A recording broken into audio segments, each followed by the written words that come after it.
The Serenitea is one of the biggest features that MiHoYo has added to Genshin Impact to date. One of the greatest things about this game is its ability to attract all manner of players.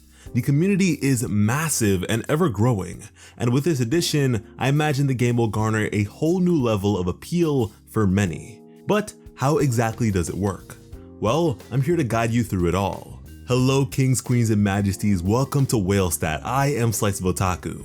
With this one, we are going to go over all the features currently available to us with the new housing system, and how you can make the most out of it all.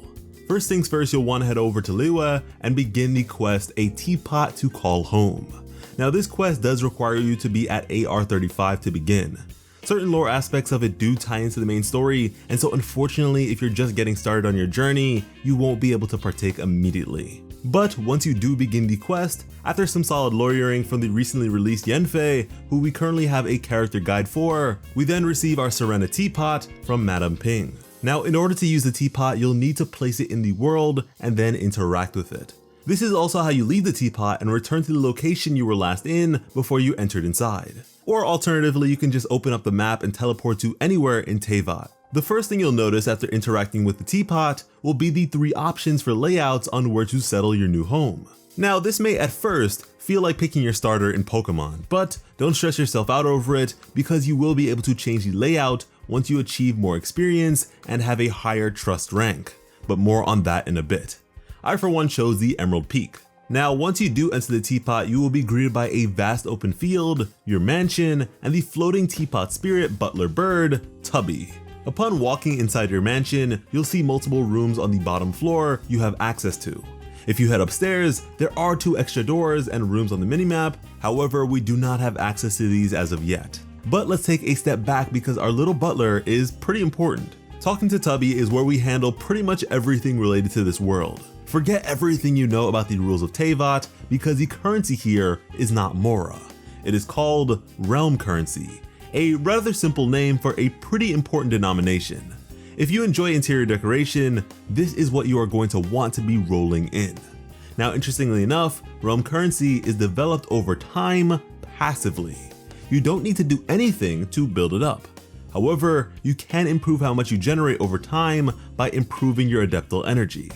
And what is adaptable energy? Well, adaptable energy is the energy within the teapot that increases based on how many furnishings you have placed within the world of the Serenitea. And by that I mean the outside of your mansion, the interior, and the other areas you will have access to as you improve over time. Additionally, there are certain numerical benchmarks you need to achieve before you hit a new rank of adaptable energy. As you can see here, my current ranking is queen sized. Having a higher adaptable energy allows for a higher generation of realm currency per hour. And this is very important as by talking to Tubby, you can access the Realm Depot to purchase a ton of goodies, primarily for the sake of furnishings and blueprints.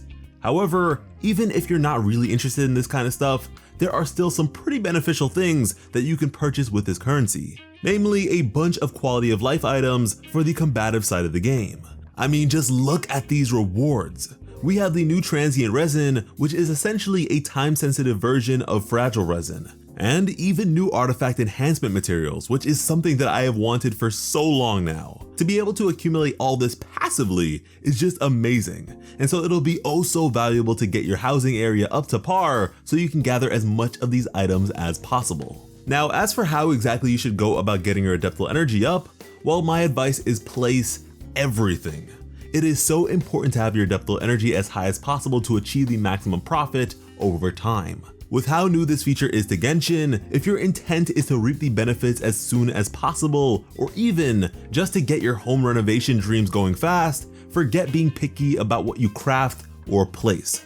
For right now, I recommend placing everything. It doesn't really matter how it looks either, which you can pretty much chalk up to the game not wanting to compromise your artistic integrity by strictly defining good or bad. They just want you to use their features as much as possible. But as someone who has spent way too long playing games like Animal Crossing and Minecraft, this is all pretty familiar to me, and so I really can't wait to make things in my world look incredible. But as for right now, my world is atrocious, but in order to achieve maximum profit, I am putting aside my creative vision to ensure that I can continue to make those big gains. But where do you get more furnishings? Well, you'll need blueprints, and you're actually gifted with some when you first get started. You can learn these blueprints by entering your inventory, clicking on said blueprint, and there you go, you've learned it. From there, you can craft them from the Create Furnishings section.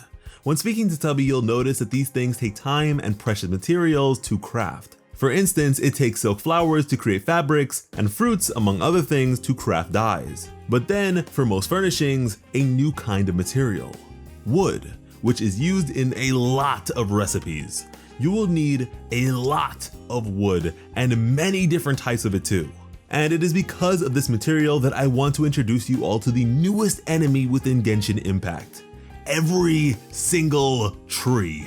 Every tree you see from now on, you must beat the bark out of. And I mean literally, this game does not want you to shoot a bow at them, use your skill on them, or even use elemental attacks on them. What you need to give these trees is a good old-fashioned beatdown. And fear not, the game itself gives you all the information you'll need to find each type of tree within the in-game tutorial, which you can reference from the archive if you ever forget.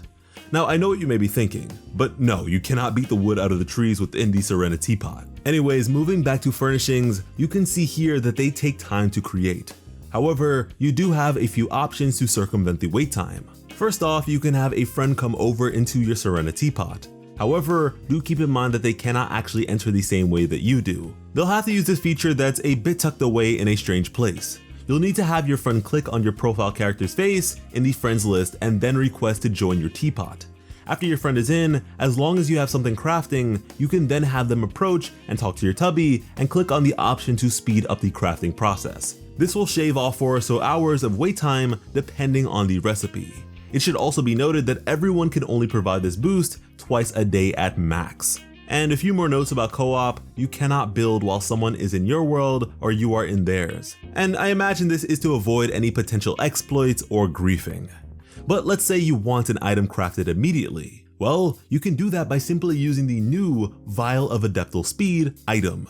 This will instantly finish the crafting of any item you choose to use it on, allowing you to collect the furnishing and have it ready for placing immediately. And at that, for the sake of getting your score up, you'll want to do this as much as you possibly can. Again, the more items, the higher the score. The higher the score, the better the passive gains. The better the passive gains, the sooner you can get everything that you want. Oh, and be sure to craft new things, as you receive a first-time point bonus for doing so.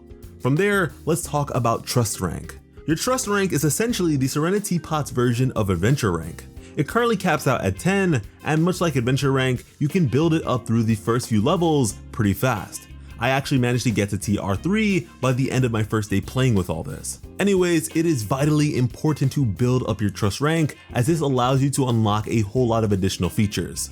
These include allowing for your max amount of currency stored to be improved. This means you can afford to go longer spans of time without checking up on your teapot to collect your realm currency. You also receive improvements to your creation queue, which will give you more slots to have more things crafting over time. You get access to more areas within the realm, and most importantly, Potboy Tubby gets some drip. And with all this being so important, allow me to give you some tips on how to improve it as quickly as possible. So much like how Adventure Rank has the Adventurer's Handbook to assist you with ranking up, Trust Rank has access to the Adaptable Mirror.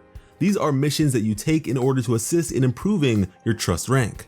You see, it doesn't directly give you Trust Rank XP, as the only way to actually earn this is by crafting new blueprints, which is what the Adaptable Mirror is rewarding you with. New blueprints, which you can then craft to then give you the Trust Rank XP. At that, you should make it a habit to purchase your 5 vials of Adaptable Speed daily.